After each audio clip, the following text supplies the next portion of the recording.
Hello, everybody. This is Ruth Horsky. So I was talking to my daughter again. I don't do it very often. She's usually very critical. So she asked me, Ma, how you doing today? I said, I'm not very good, daughter. My colon's acting up. I'm schwitzing. She says, Ma, you wearing your beanie? I says, yes. What's your point? So she says to me, Ma, you know it gets too hot in your house for your beanie. And I says, daughter, you know your mother's going through the change of life, so I don't know why you always got to criticize me about it, goddammit. Finally, she goes, you know what, Ma, I'm going to drop it. I understand. I'm trying to be sympathetic, but I called about another sensitive subject, and I'm ready for it. I'm just ready to go off. So she says to me, Ma, you know how you mentioned the change of life? And I said, yes, what about it? She says, well, the kids have started asking about your facial hair. I says to her, what about my facial hair? Like, shave it as often as I fucking can. You know, I put up with your ass for so long, for so many goddamn years, and you want to criticize about my facial hair? She goes, Ma, I didn't call to upset you. I just, the kids get so confused and I have to keep explaining it to them. They're about to change and it makes them really uncomfortable and they don't get it. So I says to her, you think I'm concerned for what makes them uncomfortable? You got a lot of nerve. I clothed you, I bathed you, I wiped your snotty nose and ass, I put food in your mouth, a roof over your head, and you really? She goes, Ma, I didn't call for you to yell at me. It was Rupert's problem. I said, what does your brother have to do with anything? She said, well, he wanted me to call you and tell you if you could shave more often. I said, tell your brother to call me.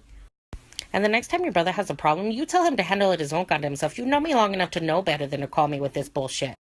So I hang up with my daughter, the ungrateful little bitch, and I wait a little bit. I assume she's going to call her brother and tell him everything I fucking told her. So I wait about an hour. So I don't hear from Rupert within that hour. So I call him, and he says, hey, Ma. Like nothing's wrong, like he doesn't have a clue. And I know he's full of shit. I say to him, hello, Rupert. Do you have anything to say to your mother? Do you want to be honest with her for a change? And he says, what are you talking about, Ma? I say to him, hello, Rupert. Do you have anything to say to your mother? Do you want to be honest with her for a change? And he says, what are you talking about, Ma? I says to him, really, Rupert, because your sister Esther tells me you have concerns with the facial hair your mother has on her face. But you didn't have any concerns when you came to me with questions about hair growing near your schmeckle. Now, I gave you a straight-up answer. I told you what your future might entail. But now you want to be coy? Why?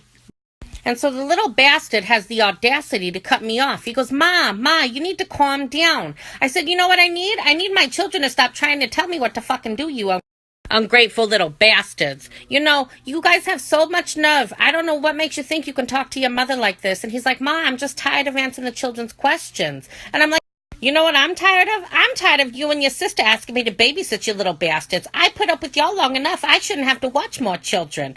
And then he's like, well, don't you love them? I said, don't go there. You know I love the little bastards. But after all the hell you all put me through, it doesn't mean I want to see your children as much as I saw y'all.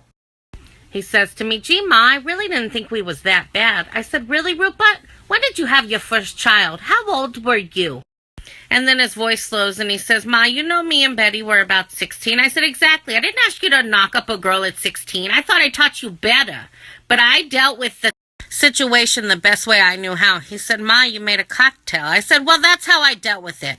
I didn't sit there and yell at you like I wanted to. But I should have. Finally, he says to me, I get it, Ma. I should have been more understanding and respectful of your feelings, and I should have thought about it before. And I said, it's too late. It's already out of the bag.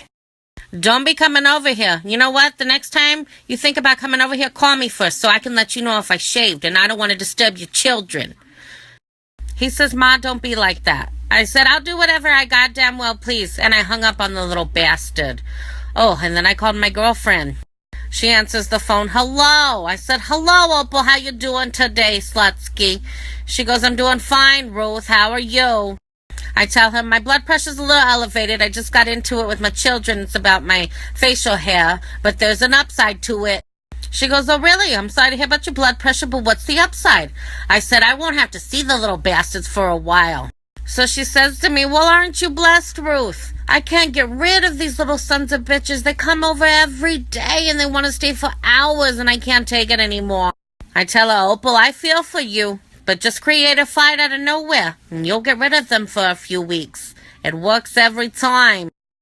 But I hope y'all are blessed. I won't be shaving for a little while because I don't want to see these goddamn ungrateful little bastards I've raised. Good luck to you all.